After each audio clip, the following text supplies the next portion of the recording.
Assalamualaikum warahmatullahi wabarakatuh. Salam sehat buat kita semua. Yang terhormat Ibu Sangaji Niken Hapsari, MPD selaku dosen pengampu mata kuliah Teori Sastra dan teman-teman semuanya. Perkenalkan, nama saya Sri Rahayu. Di sini saya sebagai moderator dari kelompok 11 dan beranggotakan dengan Kak Ade Fitria Sabila 2021 21500 464, Kak Ayu Andara 2021 21500 125, Sri Rahayu 2021 21500 126, dan Kak Chandra Tia Kamavitra 2021 2157 904. Di sini kami akan mempresentasikan hasil kerja dan diskusi kami, yaitu tentang resepsi sastra dan stilistika. Baik teman-teman, semoga materi ini bermanfaat untuk kita semua. Baik teman-teman, materi pertama yang akan dibacakan oleh Kak Ade Fitria Sabila, dan yang kedua saya Sri Rahayu, yang ketiga Kak Chandra Tia Kamavitra, dan yang terakhir Kak Ayu Andara. Baik, terima kasih. Pengertian resepsi sastra. Resepsi sastra dimaksudkan bagaimana pembaca memberikan makna terhadap karya sastra yang dibacanya, sehingga dapat memberikan reaksi atau tanggapan terhadapnya. Tanggapan itu mungkin bersifat pasif, yaitu bagaimana seorang pembaca dapat memahami karya itu atau dapat melihat hakikat estetika yang ada di dalamnya. Atau mungkin juga bersifat aktif, yaitu bagaimana ia merealisasikannya. Karena itu pengertian resepsi sastra mempunyai lapangan yang luas dengan berbagai kemungkinan penggunaan. Sejarah perkembangan teori resepsi sastra. Atensi terhadap studi resepsi awalnya muncul sebagai reaksi melawan kecenderungan terhadap penolakan peran pembaca dalam memaknai sebuah karya sastra. Pergeseran minat dari struktur ke arah tanggapan pembaca dapat dilihat di berbagai tempat dan dari latar belakang yang berbeda-beda. Di sini dibahas perkembangan dalam strukturalisme Praha dengan nama seperti Mukarovsky dan Vodicka. Teori Mukarovsky terhadap karya sastra berpangkal pada aliran formalis sebagai usaha untuk memahami karya sastra sebagai realisasi fungsi puitik bahasa. Perkembangan pikiran Mukarovsky ini cukup berat konsekuensinya, yaitu membaca sebagai subjek tak kurang pentingnya dalam fungsi semiotik karya sastra daripada strukturnya. Dalam pendekatan Mukarovsky ini, pengalaman estetik justru ditentukan oleh tegangan antara struktur karya sastra sebagai tanda dan subjektivitas yang tergantung pada lingkungan sosial dan kebudayaan sejarah penangkap. Demikianlah Mukarovsky meletakkan dasar untuk estetik sastra dalam model semiotik di mana ada hubungan dinamik dan tegangan yang terus-menerus antara keempat faktor pencinta karya, pembaca, serta kenyataan. Ide-ide Mukarovsky digarap lebih lanjut dan dikonkretkan oleh muridnya Felix Vodicka. Konsep yang sangat penting dalam teori Vodicka ialah konkretisasi. Konsep ini sesungguhnya berasal dari seorang ahli sastra Polandia Roman Ingarden. Ingarden mengemukakan pendapat bahwa karya sastra mempunyai struktur yang objektif, yang tidak terikat pada tanggapan pembaca, dan yang nilai estetiknya pun tidak tergantung pada norma-norma estetik pembaca yang terikat pada masanya. Di sini Vodicka berselisih paham dengan Ingarden. Bagi dia kebebasan pembaca jauh lebih besar, tidak hanya secara konkret dan faktual, tetapi secara prinsip. Vodicka berpangkal pada pertentangan karya seni sebagai artefak dan sebagai objek estetik yang telah dikembangkan oleh Mukarovsky. Namun, perkembangan teori resepsi sastra yang sistematik baru dilakukan di akhir tahun 60-an di Jerman Barat, terutama melalui dua nama, yaitu Hans Robert Jauss dan Wolfgang Isar. Dan pendekatan ini baru mendapat perhatian yang meluas dunia pada bagian akhir 70-an. Pengembangan yang cenderung lambat ini dapat diakibatkan oleh kendala bahasa, karena pada awalnya pemikiran mengenai resepsi sastra ditulis dalam bahasa Jerman, bahasa yang lebih terbatas penyebarannya itu dibandingkan dengan bahasa Inggris pada waktu itu. Lagi pula pada saat itu teori yang mereka kembangkan bertolak belakang dengan kebiasaan yang ada. Orang-orang masih belum dapat menerima sepenuhnya proses melibatkan pembaca dalam suatu karya sastra menurut mereka pada saat itu pemberi makna adalah penulis. Lompatan yang sangat jauh ini juga merupakan salah satu faktor lambatnya penyebaran teori ini. Konsep dasar sastra. Sastra adalah teks-teks yang tidak melulu disusun atau dipakai untuk tujuan komunikatif yang praktis dan yang hanya berlangsung untuk sementara waktu saja. Maka dari itu, kata sastra berasal dari bahasa Sanskerta. Sas dalam kata kerja turunan berarti mengarahkan, mengajar, memberi petunjuk atau instruksi. Akhirantranya biasanya menunjukkan alat dan sarana. Maka dari itu, sastra dapat berarti alat untuk mengajar, buku petunjuk, buku instruksi, atau pengajaran. Definisi sastra, karya sastra itu karya yang bersifat imajinatif, yaitu bahwa karya sastra itu terjadi akibat kekuatan imajinasi manusia hingga tercipta suatu dunia baru yang sebelumnya belum ada. Menurut Pradopo, karya sastra adalah karya seni, yaitu suatu karya yang menghendaki kreativitas. Jadi sastra adalah satu wujud kreativitas manusia yang tergolong konvensi-konvensi yang berlalu bagi wujud ciptaannya dapat menjadi kaidah. Namun keunikan karakteristik sastra pada suatu masyarakat, bahkan keunikan suatu ciptaan sastra, membuat sastra memiliki sifat-sifat yang khusus. Karya sastra adalah alat bagi manusia untuk menemukan seluk-beluk eksistensinya dalam kehidupan. Sebuah karya sastra memberi kemungkinan yang baik bagi manusia sebagai homo signifikan, memberi makna. Sebab itu sastra selalu berhubungan dengan mengajar, memberi hikmah, dan menggerakkan. Selain manfaat tersebut, karya sastra ialah karya tulis yang jika dibandingkan dengan karya tulis yang lain memiliki berbagai ciri keunggulan yang sangat dominan seperti keorisinilan dan keartistikan, serta keindahan dalam isi dan ungkapan. Tetapi sastra juga terdiri atas 3 jenis, yaitu puisi, prosa, dan drama. Prosa ialah jenis sastra yang dibedakan dari puisi karena tidak terlalu terikat oleh irama, rima, atau kemerduan bunyi. Bahasa prosa dekat dengan bahasa sehari-hari. Jenis yang termasuk ke dalam karya sastra prosa adalah cerpen, novel, dan roman. Di antara genre sastra yaitu puisi, prosa, dan drama, genre prosa khususnya novel yang dianggap paling dominan dalam menampilkan unsur-unsur sosial dan banyak digunakan sastrawan sebagai wadah untuk lebih bebas mengekspresikan kehidupan sosial suatu masyarakat dan lebih luas menyajikan masalah-masalah kemasyarakatan. Ini disebabkan karena novel menawarkan dunia yang padu. Novel merupakan dunia dalam skala lebih besar dan kompleks. Mencakup berbagai pengalaman kehidupan yang dipandang aktual, namun semuanya tetap saling terjalin. Sementara itu, sastrawan sebagai anggota masyarakat tidak lepas dari tata masyarakat dan kebudayaan. Semua itu sangat berpengaruh dalam karya sastranya ataupun tercermin dalam karya sastranya. Dasar-dasar teori resepsi sastra. Resepsi sastra merupakan aliran sastra yang meneliti teks sastra dengan mempertimbangkan pembaca selaku pemberi sambutan atau tanggapan. Dalam memberi sambutan atau tanggapan tentunya dipengaruhi oleh faktor ruang, waktu, dan golongan sosial. Resepsi berasal dari bahasa Latin yaitu reciper, yang diartikan sebagai penerima atau penyambutan pembaca. Dalam arti luas, resepsi diartikan sebagai pengolahan teks, cara-cara pemberian makna terhadap karya sehingga dapat memberikan respon terhadapnya. Respon yang dimaksud ini tidak dilakukan antara karya dengan seseorang pembaca, melainkan pembaca sebagai proses sejarah pembaca dalam periode tertentu.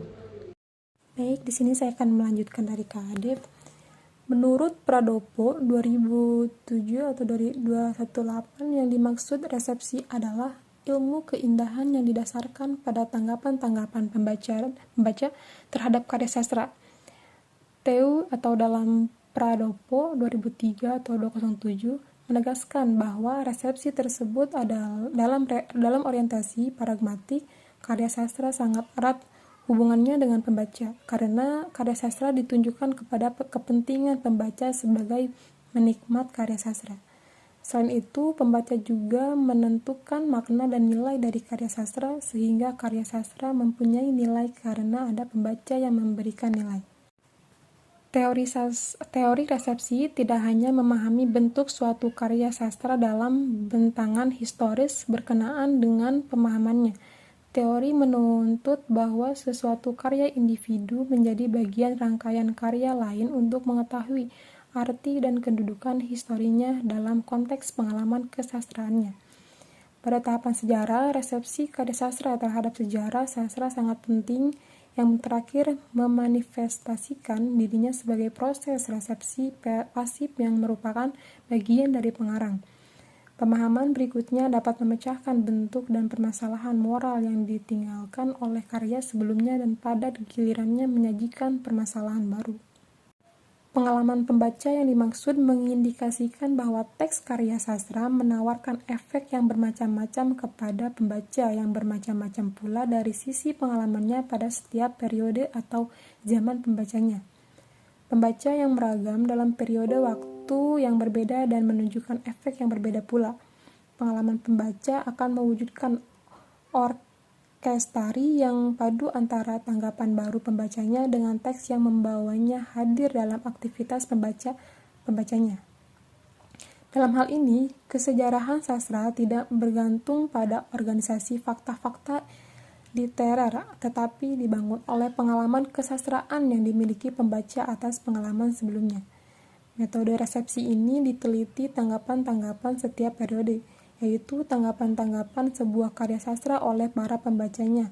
Pradopo 2003-209. Pembacaan yang beragam dalam periode waktu yang berbeda akan menunjukkan efek yang berbeda pula. Pengalaman pembaca akan mewujudkan orkestrasi yang padu antara tanggapan baru membacanya dengan teks yang membawanya hadir dalam aktivitas pembacanya. Pradopo 2003-210-211 mengemukakan bahwa penelitian resepsi dapat dilakukan dengan dua cara, yaitu secara sinkronis dan diakronis. Penelitian sinkronis merupakan penelitian resepsi terhadap sebuah teks sastra dalam masa satu periode. Penelitian ini menggunakan pembaca yang berada dalam satu periode, sedangkan penelitian diakronis merupakan penelitian resepsi terhadap sebuah teks sastra yang menggunakan tanggapan-tanggapan pembaca pada setiap periode. Ada yang namanya teori resepsi sastra Jauss. Pendekatan teori resepsi sastra Jauss menekankan aspek penerimaan. Dalam hal ini, bagaimana seorang penulis kreatif dalam menerima karya sebelumnya, yang memungkinkan ia dapat menciptakan sesuatu yang baru darinya, atau bagaimana seorang bukan penulis kreatif menerima suatu karya sehingga karya itu bermakna tertentu bagi dirinya. Pada intinya, memusatkan kepada keaktifan pembaca, kepada kesanggupan mereka dalam menggunakan imajinasi dalam proses pembacaan. Jauss memahami karya sastra dapat dilihat dari pernyataan mereka. Pernyataan ini mungkin saja merupakan komentar-komentar atau berupa karangan lain yang mentransformasikan atau mendemisifikasikan karangan yang pernah dibacanya. Pendekatan Jauss ini memberikan kerangka bagi perkembangan sastra karena pendekatannya mengembangkan perhatian pada aktivitas membaca, bukan sebatas kesan seperti yang diasumsikan oleh Isser. Ada juga teori resepsi sastra Isser.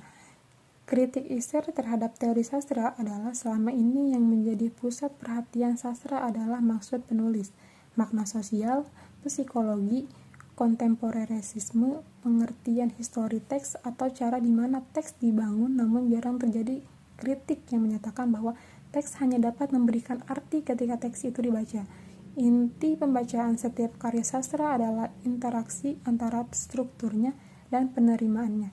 Itulah mengapa teori fenomenologi seni telah menarik perhatian bahwa kajian terhadap karya sastra tidak hanya menyangkut teks yang sesungguhnya, tetapi juga tindakan-tindakan yang terkait dalam menanggapi teks itu. Selanjutnya ada teori resepsi pada karya sastra Jawa. Resepsi sastra Jawa telah bergabung sejak abad 10, 11, 12 sampai dengan 14 zaman Karsastra, Surakarta awal dan seterusnya. Karena itu, analisis sejarah secara reseptif perlu dilakukan. Teori resepsi estetika telah diperkenalkan di Jerman Barat pada tahun 60 oleh Roman Jakobson di dalam artikel Linguistik and Poetics. Bukan resepsi estetika diawali dengan dasar-dasar resepsi estetika yang diletakkan oleh Hans Robert Jauss pada tahun 1970, Siegfried G. Smith tahun 1973, Rian Seeger pada tahun 1980 dalam bukunya yang berjudul Het Lezen van Literatuur, dan pada tahun 1982 dalam bukunya yang berjudul Resepsi Estetika. Pada tahun itu juga Hans Robert Jauss menulis buku Aesthetic and Literary Hermeneutics. Pada tahun 1985, Umar Zeus menulis buku Resepsi Sastra. Resepsi sastra Jawa disesuaikan dengan pengalaman, latar belakang, dan tujuan pembaca atau peresepsi. Yang selanjutnya, resepsi pembaca. Pengertian resepsi pembaca secara etimologis, istilah resepsi berasal dari kata reception yang diartikan sebagai penerimaan atau tanggapan pembaca. Beberapa ahli mengemukakan tentang konsep resepsi pembaca, diantaranya menurut Edward Ward 2008, 115 adalah penelitian yang ditunjukkan pada aspek pembaca sebagai penerima makna atau pemberi makna. Hal tersebut sesuai dengan pendapat Theo 1984-152 yang mengemukakan resepsi pembaca sebagai penerimaan atau tanggapan pembaca terhadap karya sastra yang diberikan berdasarkan pemaknaan terhadapnya. Selanjutnya, aspek dan jenis resepsi pembaca. Aspek penelitian resepsi pembaca pada dasarnya juga merupakan penyelidikan reaksi pembaca terhadap teks. Reaksi tersebut dapat positif dan juga negatif. Mungkin pembaca akan senang, gembira, dan tertawa dan segera mereaksi dengan perasaannya. Reaksi terhadap teks sastra tersebut dapat berupa sikap dan tindakan untuk memproduksi kembali, menciptakan hal yang baru, menyalin, atau juga meringkas. Sebaliknya, reaksi yang bersifat negatif, mungkin pembaca akan sedih, jengkel, bahkan antipati terhadap teks sastra. Reaksi pembaca tersebut pada dasarnya akan sampai pada pemaknaan teks sastra. Pembaca harus membuat konkretisasi sendiri berdasarkan pengalamannya atas teks sastra. Pembaca akan memanfaatkan kode-kode tertentu menurut pemahamannya. Konkretisasi itu berada pada ketegangan antara struktur karya sastra dan norma yang dominan pada masa tertentu. Dominasi sastra, apalagi kalau norma tersebut berhubungan dengan kondisi sosial, budaya, dan politik, jelas akan mempengaruhi karya sastra. Dari reaksi pembaca di atas, kemungkinan pembaca akan menilai sebuah teks sastra. Aneka watak sastra akan menjadi bahan penilaian pembaca. Pada saat itu, peneliti dapat meneliti langsung kepada pembaca teks sastra. Tingkat pertanyaan resepsi dapat bergerak pada kesan-kesan pembaca sampai ke tingkat reaksi terhadap bermutu atau tidaknya teks sastra. Pada dasarnya, penelitian mengenai reaksi pembaca ini dapat digolongkan menjadi dua kelompok. Pertama, peneliti dapat menanyakan langsung atau melalui sebuah media tentang reaksi pembaca terhadap teks. Kedua, peneliti dapat menyelidiki resepsi pembaca melalui lahirnya teks-teks baru yang sejenis. Tinjauan yang kedua ini sebagian besar menarik bidang filologi dan sastra perbandingan. Inti dari penelitian ini adalah mencari transformasi teks sastra dari waktu ke waktu. Kategori pembaca. Pada penjabaran sebelumnya telah disinggung bahwa pembaca menjadi fokus utama dalam penelitian resepsi ini. Beberapa ahli telah membedakan tipe-tipe pembaca dalam penelitian resepsi. Menurut Endra Swara, pembaca dibagi menjadi 3 kategori pembaca berdasarkan pendapat para ahli, yakni super reader dari Rivar Tere, informed reader dari Fish, dan intended reader dari Wolf. Berbeda istilah dengan Endra Swara tersebut, Segers juga membedakan pembaca menjadi 3 kategori, yakni pembaca ideal, pembaca implisit, dan pembaca real atau biasa. Perbedaan kategori pembaca antara Endra Swara dan Segers sebenarnya memiliki pengertian yang sama. Kategori super reader adalah pembaca yang berpengalaman, pembaca kritis yang banyak mengetahui teori sastra sehingga mampu memahami hubungan semantik dan pragmatik teks sastra. Pembaca ini sama dengan pembaca ideal, yakni pembaca yang mempunyai konstruksi hipotesis seorang teoretikus dalam proses interpretasi. Kategori informed reader mempunyai pengertian yang sama dengan pembaca implisit, yakni pembaca yang tahu dan mempunyai kompetensi bahasa, semantik, dan kode sastra yang cukup sehingga mampu menggunakan kode-kode tekstual secara menyeluruh. Kategori intended reader adalah pembaca yang telah berada dalam benak penulis ketika merekonstruksikan idenya. Pembaca ini mempunyai kesejalanan dengan pembaca real atau biasa, yakni pembaca dalam arti sebenarnya, yang membaca karya sastra sebagai karya sastra, bukan sebagai bahan penelitian. Penerapan teori resepsi. Penelitian resepsi sastra pada penerapannya mengacu pada proses pengolahan tanggapan pembaca atas karya sastra yang dibacanya. Metode resepsi sastra mendasarkan diri pada teori bahwa karya sastra itu sejak terbit selalu mendapatkan tanggapan dari pembacanya. Tugas resepsi adalah meneliti tanggapan pembaca yang berbentuk interpretasi, konkretisasi, maupun kritik atas karya sastra yang dibaca. Tanggapan-tanggapan pembaca atas karya sastra yang dibacanya dapat dipengaruhi oleh beberapa faktor, antara lain latar belakang sosial budaya, tingkat pendidikan pembaca, tingkat pengalaman, dan usia pembaca. Dalam tulisan ini, penulis memilah metode penelitian sastra menjadi dua metode, yaitu metode resepsi sinkronis dan metode resepsi diakronis. Kedua metode ini dibedakan menurut kemunculan tanggapan dari pembaca atas karya sastra yang dibacanya. Penerapan metode resepsi sinkronis. Penelitian resepsi dengan metode sinkronis adalah penelitian resepsi sastra yang menggunakan tanggapan pembaca sezaman. Artinya, pembaca yang digunakan sebagai responden berada dalam satu periode waktu. Penelitian resepsi dengan metode ini dapat dilakukan dengan cara menganalisis tanggapan pembaca sejaman dengan menggunakan teknik wawancara ataupun teknik kuesioner. Oleh karena itu, peneliti resepsi sinkronis ini dapat digolongkan menjadi penelitian eksperimental. Penelitian resepsi diakronis ini dilakukan atas tanggapan-tanggapan pembaca dalam beberapa periode yang berupa kritik sastra atas karya sastra yang dibacanya, maupun dari teks-teks yang muncul setelah karya sastra yang dimaksud. Umumnya, penelitian resepsi diakronis dilakukan atas tanggapan pembaca yang berupa kritik sastra, baik yang termuat dalam media massa maupun dalam jurnal ilmiah.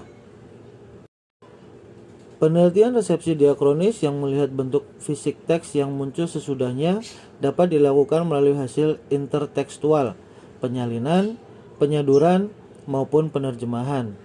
Intertekstual merupakan fenomena resepsi pengarang dengan melibatkan teks yang pernah dibacanya dalam karya sastranya. Hasil intertekstual, penyalinan, penyaduran, maupun penerjemahan ini dapat dilakukan atas teks sastra lama maupun sastra modern. Kelebihan dan kelemahan metode penelitian resepsi sastra. Penelitian eksperimental dinilai sangat rumit, khususnya dalam pemilihan responden, pemilihan teks sastra, dan penentuan teori. Selain itu, penelitian sinkronis hanya dapat digunakan untuk mengetahui tanggapan pembaca pada satu kurun waktu. Sehingga apabila diterapkan untuk karya sastra yang terbit beberapa tahun yang lalu, akan sulit membedakan antara tanggapan yang dulu dan masa sekarang, karena terbentur masalah waktu. Kelebihan dari penelitian resepsi sinkronis atau eksperimental ini antara lain: 1. Responden dapat ditentukan tanpa harus mencari artikel kritik sastranya terlebih dahulu. 2. Penelitian resepsi sinkronis dapat dilakukan secara langsung tanpa menunggu kemunculan kritik atau ulasan mengenai karya sastra. 3. Dapat dilakukan pada karya sastra populer. Dalam metode diakronis, peneliti juga dapat menerapkan teori lain, seperti teori intertekstualitas, teori sastra bandingan, teori filologi, dan beberapa teori lain yang mendukung penelitian resepsi diakronis. Hal ini umumnya diterapkan dalam penelitian karya sastra turunan. Kelebihan lain dari penelitian resepsi diakronis adalah kemudahan peneliti dalam mencari data, yaitu tanggapan pembaca ideal terhadap suatu karya sastra, sehingga peneliti tidak harus bersusah payah mencari data dengan teknik wawancara maupun kuesioner pada responden. Kelemahan penelitian resepsi diakronis akan dirasakan oleh para peneliti pemula. Umumnya, peneliti pemula akan mengalami kesulitan dalam menentukan karya sastra yang dijadikan objek penelitian. Karena umumnya, karya sastra yang dikenal banyak orang telah diteliti resepsinya oleh peneliti-peneliti terdahulu. Misalnya pada penelitian tanggapan atas Belenggu, Madem Mufari, Sri Sumarah, dan Bau. Stilistika. Pengertian lengkap stilistika. Kata stilistika kerap kali dihubungkan dengan sastra. Pada dasarnya, maksud stilistika adalah pemahaman dan penguasaan pada sebuah gaya bahasa. Bila diuraikan secara etimologis, stilistika adalah kata yang berakar dari bahasa Inggris, yaitu stylistic. Jika diterjemahkan dalam bahasa Indonesia, berarti ilmu gaya bahasa. Penjelasan tentang stilistika secara terminologi. Stilistika adalah sebuah ilmu gaya bahasa yang berfokus pada penjabaran gaya bahasa dan merupakan kategori dari ilmu linguistik. Ulasan tentang ilmu gaya bahasa merupakan salah satu dalam gaya bahasa lisan. Namun, stilistika lebih berfokus pada ulasan gaya bahasa pada sebuah karya sastra.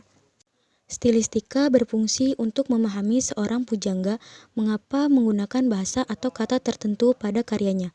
Contohnya adalah pada saat kita mengkomparasi antara gaya bahasa seorang penyair satu dengan penyair lain. Tujuan, aktivitas untuk menemukan fungsi estetik dari karya sastra, cara mengukur karya sastra atau cara mengapresiasi sastra, metode untuk menemukan fakta linguistik. Manfaat, sisi arsistik dari bahasa pada sebuah karya sastra akan semakin ketara dan terbuktikan karena keindahan itu ada parameternya.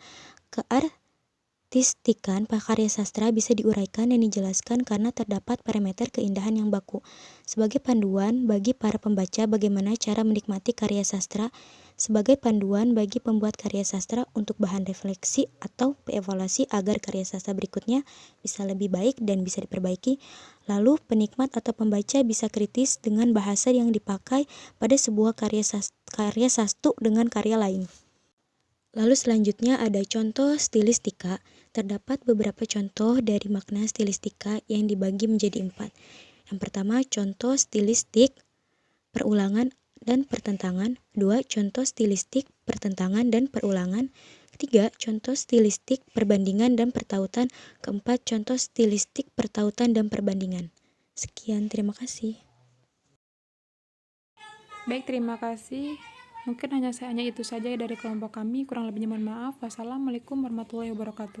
Semoga ilmu ini bermanfaat untuk kita semua. Terima kasih.